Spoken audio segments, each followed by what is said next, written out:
Grading Erykah Badu albums. Now I give New America Part Two. I give this album a B. I think the album is solid. I think the singles on here definitely carry the album, but I don't know, for some it's missing something for me. I don't like the production of this album. I think this is her worst produced album, but that doesn't say much because she's got great productions, like great productions. So this is the worst produced album. I think this is the worst as far as like lyrical content as well. New America Part One, I give this a B plus. It would have been hard for me to give it anything lower than a B plus because it has one of my favorite Erykah Badu songs. But despite that, I like the production on this album. The lyricism is great. Like she got like great producers like Mad Libs on here. Like it's great production. But I give it a B plus.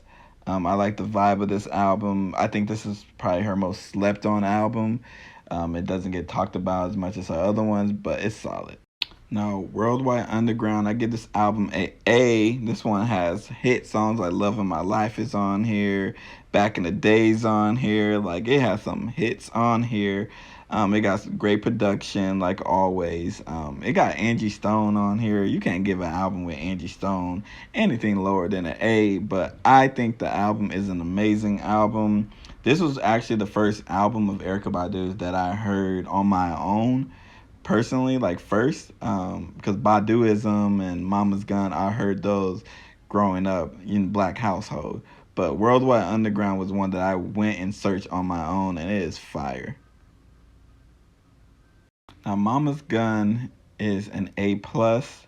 This one has Didn't You Know? This one has Cleaver on here. Bag Lady is on here. Green Eyes is on here. There's so many hits that are on this album. I think this album is amazing. This is a definition of a soul album.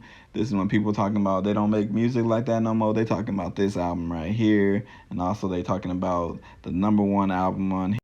Now, Bandoism is one of the greatest R&B albums of all time. Top 10 in my opinion. Now, this one has hits like Apple Tree, On and On, Next Lifetime, Certainly, Rim Shot, Four Leaf Clover. Like, there's so many hits on this album. You can play straight through. Like, I think every song on this album is good.